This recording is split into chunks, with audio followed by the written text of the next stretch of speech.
ओडिशा के बालासोर में हुए ट्रेन हादसे को लेकर मीडिया में चल रही एक खबर का रेलवे ने खंडन किया है। दरअसल पहले सामने आया था कि इस मामले में सीबीआई की पूछताछ के बाद सोरो सिग्नल के जेई आमिर खान फरार हैं। हालांकि रेलवे ने खंडन जारी कर इस खबर को झूठा बताया है। ऐसे कुछ मीडिया रिपोर्ट्स आ रहे हैं कि जो बहानगा बाजार के स्टाफ थे वो एब्सकॉन्डिंग है और वो मिसिंग है, बट ये फैक्चुअली सही नहीं है। जो सारे स्टाफ हैं स्टेशन के सारे प्रेजेंट हैं और इंक्वायरी के पार्ट है एंड जहाँ जहाँ उनको सीआरएस और सीबीआई की टीम जा रही है वो एज रिक्वायरमेंट वहाँ पर पहुँच गए। दरअसल कई मीडिया रिपोर्ट्स में दावा किया गया था कि बालासोर ट्रेन हादसे की जांच कर रही टीम ने कुछ समय पहले आमिर खान से पूछताछ की थी। इसके बाद जब 19 जून को टीम दोबारा जेई आमिर खान के घर पहुंची तो घर में ताला पड़ा था, जिसके बाद सीबीआई ने घर को सील कर दिया। हालांकि रेलवे ने इन खबरों का खंडन किया है। बता दें कि ओडिशा के बालासोर में 2 जून को भीषण ट्रेन हादसा हुआ था। इस रेल हादसे में करीब 280 लोगों की जान चली गई थी। रेलवे ने इस घटना के पीछे सिग्नल सिस्टम से छेड़छाड़ का अंदेशा जाहिर किया था, जिसके बाद केंद्र सरकार ने इस मामले की सीबीआई जांच के आदेश दिए थे।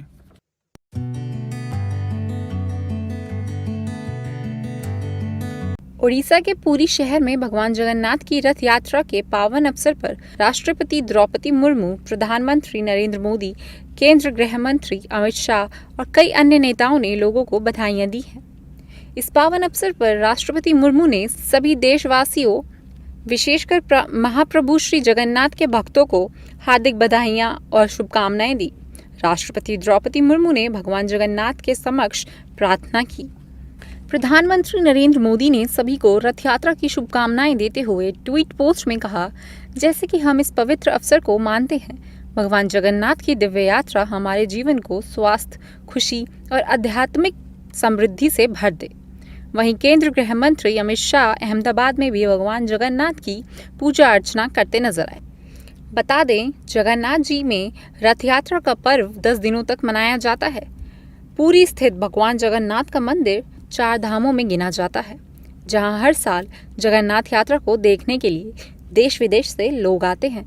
जगन्नाथ अर्थात जग के नाथ, इनकी उपासना करने वालों को कभी कष्ट नहीं झेलना पड़ता। ऐसे में अगर आप भी अपनों को भगवान जगन्नाथ की रथ यात्रा की शुभकामनाएं भेजना चाहते हैं, तो हम आपके लिए कुछ चुनिंदा संदेश लेकर आए हैं।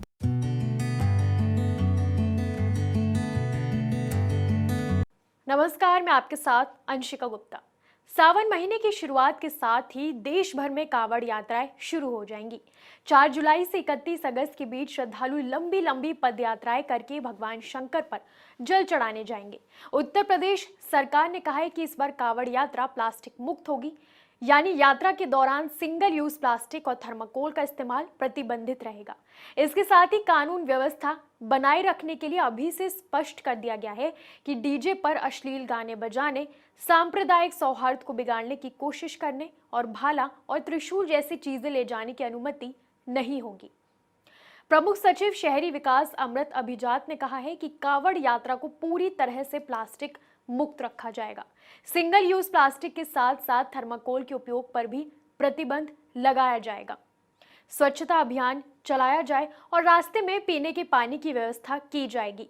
भक्तों को 12 फीट से ज्यादा ऊंचाई के भाले और त्रिशूल ले जाने की अनुमति नहीं होगी। डीजे कंसोल पर अश्लील गाने बजाने की भी अनुमति नहीं होगी। साथ ही कावड़ मार्गों पर वाहनों की आवाजाही नहीं होगी।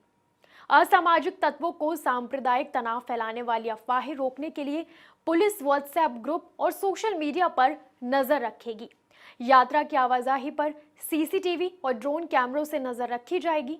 आयोजन की तैयारियों की समीक्षा करने वाले प्रधान सचिव गृह संजय प्रसाद ने कहा है कि मुख्यमंत्री योगी आदित्यनाथ ने अधिकारियों को कावड़ यात्रा की सतत निगरानी के निर्देश दिए हैं, ताकि यात्रा सुरक्षित और शांतिपूर्ण तरीके से संपन्न हो सके।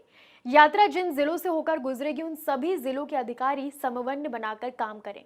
पुलिसकर्मियों को श्रद्धालुओं के साथ शालीनता से पेश आना चाहिए। अधिकारी ने कहा कि उत्तराखंड, दिल्ली, हरियाणा और राजस्थान के अधिकारियों को कावड़ शिविरों और सामुदायिक भोज जैसे कि भंडारों की अनुमति देने से पहले कावड़ संघों से बातचीत करने के लिए कहा गया है।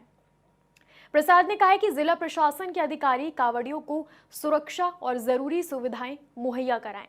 उन्होंने कहा कि एंटी वेनम और एंटी रेबीज वैक्सीन को चिकित्सा शिविरों में स्टोर किया जाना चाहिए।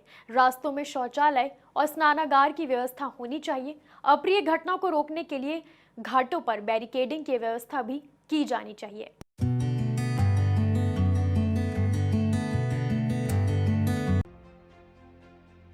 मध्य प्रदेश में इसी साल के अंत में विधानसभा चुनाव होने हैं।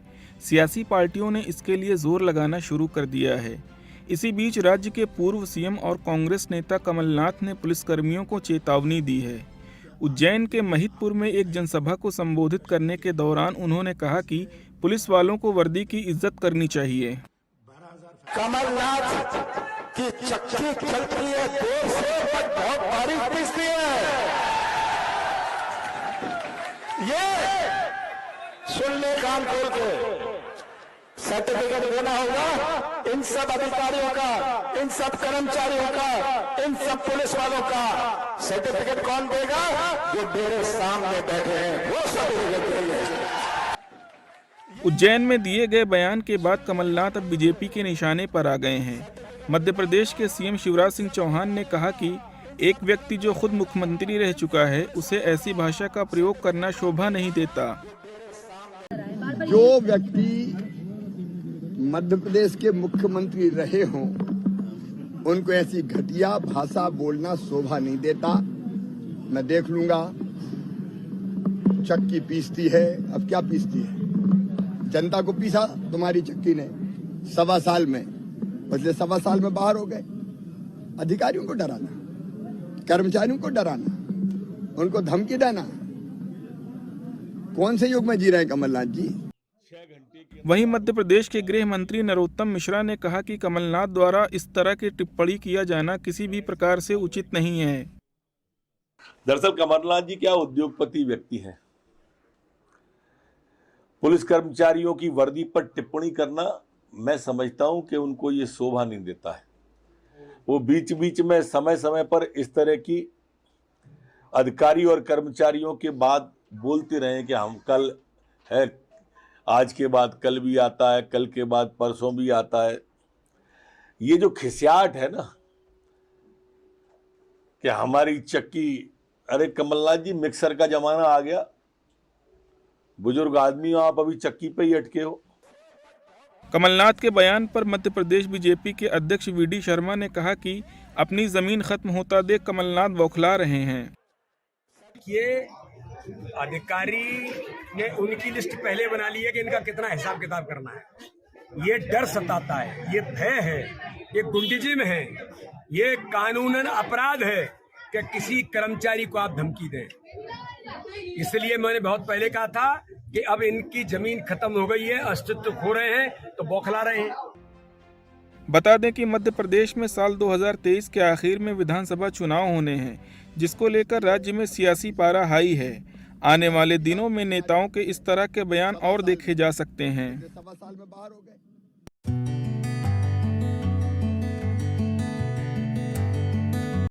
नमस्कार, मैं हूं संजीव शर्मा। तो आज मार्केट्स जो हैं 150 पॉइंट से ज़्यादा बढ़े हुए हैं, लेकिन हायर लेवल्स पे आके रेजिस्टेंस मिल रहा है बाज़ार को। तो इसलिए आपको रोज़ ऐसे मिल रहा है कि थोड़ा ऊपर थोड़ा नीचे, बड़ा मूव नहीं मिल रहा मार्केट को। ऑब्वियसली क्योंकि टेक्निकल रेजिस्टेंस भी होता है जो चार्ट्स में बनता है, जो इंडेक्स मूव करते हैं उसमें टेक्निकल रेजिस्टेंस बनता है, और उसके ऊपर से प्रॉफिट बुकिंग भी आता है। क्योंकि लोग देख रहे हैं कि उन्होंने जो शेयर्स थोड़ा टाइम पहले लिए थे, ज़्यादा टाइम पहले लिए थे, तो उस सब को लेके वो थोड़ा पोर्टफोलियो का चर्न भी हो रहा होता है कि जिन शेयर में प्रॉफिट आ गया उनको निकालो, जिनमें लॉसेस कम हुए हैं उनको कुछ निपटाने का काम करो। तो ये सब एक्सरसाइज चल रही होती है। तो इसके चलते मार्केट्स मतलब मार्जिनली अप हैं। देखिए आज क्या हुआ है, आज आफ्टरनून सेशन में बाइंग आई है, तो उसके चलते मार्केट्स ग्रीन में एंड करें। तो आज का जो स्टार परफॉर्मर आपके सामने है टाटा मोटर्स। देखिए ऑटो स्टॉक्स में बड़ा अच्छा मूवमेंट आ रहा है। तो ऑटो स्टॉक्स में जो मूवमेंट है वो काफ़ी टाइम के बाद, लगभग 5 साल के बाद ऑटो स्टॉक्स ऊपर की तरफ बढ़ रहे हैं। तो ऑटो जो है, रियल्टी जो है, रियल एस्टेट, ये सेक्टर्स कई सालों से नीचे पड़े हुए थे, इनमें एक्शन नहीं आ रहा था। अभी ऑटो में काफ़ी बाइंग आनी लग गई है, तो टाटा मोटर्स उसको लीड कर रहा है। आपके सामने देखिए 3% से ज़्यादा का गेन है, और आज सेंसेक्स का सबसे बड़ा गेनर जो है वो टाटा मोटर्स है, तो 3% से ज़्यादा का गेन इसमें चल रहा है। उसके अलावा आज बाइंग आई है थोड़ा आईटी में, HCL टेक्नोलॉजीज़ में अच्छी बाइंग, आज 2.25% जैसा जंप। टेक्नोलॉजी थोड़ा अंडर प्रेशर रहा है, लेकिन अब थोड़ा सा उसमें इम्प्रूवमेंट देखने को मिला है। इसके अलावा आज जो बड़ा मूव किया है बड़े स्टॉक्स में से, वो HDFC एसेट मैनेजमेंट कंपनी, जिसको आप HDFC म्यूचुअल फंड के नाम से भी जानते हैं। ये स्टॉक आज 11% से ज़्यादा का ऊपर, मतलब ये आप जानते हैं HDFC एक ब्लू चिप नाम है, तो ये उन्हीं के हाउस से आता है। 11% से ज़्यादा का मूव इसमें। उसके अलावा एम्बर एंटरप्राइजेज, जो कि इलेक्ट्रॉनिक पार्ट्स बनाते हैं, मोबाइल्स के, टीवीज़ के, वो सब चीज़ें करते हैं, तो ये इनका ये आउटसोर्सिंग स्टोरी काफ़ी स्ट्रॉन्ग चल रहा है। लगभग आज 8% जितना जो है इसमें जंप आया था। माज़ागांव डॉक शिप बिल्डर, हमने आपको पहले भी बताया था, डिफेंस का स्टॉक। तो अभी प्राइम मिनिस्टर US की विज़िट पे गए हैं, तो वहाँ पे उम्मीद है कि डिफेंस के कॉन्ट्रैक्ट्स होंगे इंडियन कंपनीज़ को, शिप्स बनाने का, बाकी चीज़ें बनाने का मौका मिलेगा। तो उसके चलते डिफेंस कोलैबोरेशंस को लेके ये माज़ागांव डॉक शिप बिल्डर्स इम्प्रूवमेंट चल रहा है। 7% से ज़्यादा का स्टॉक ये आज अप था। उसके अलावा देखिए फर्टिलाइज़र्स में काफ़ी स्टॉक्स ने मूवमेंट किया। फर्टिलाइज़र्स एंड केमिकल्स ट्रैवनकोर देखिए 10% का जंप था, और बाकी जो भी थे फर्टिलाइज़र स्टॉक्स, नेशनल फर्टिलाइज़र्स 2% ऊपर, स्पिक 2% ऊपर, रामा फॉस्फेट 13% ऊपर। तो ये सब स्टॉक्स जो हैं आज फर्टिलाइज़र सेक्टर में काफ़ी अच्छा मूवमेंट था। फर्टिलाइज़र की कंपनीज हालांकि इतनी बड़े मार्केट कैप की हैं नहीं, लेकिन फिर भी उस सेक्टर में एज अ होल आज काफ़ी बाउंस देखने को मिला।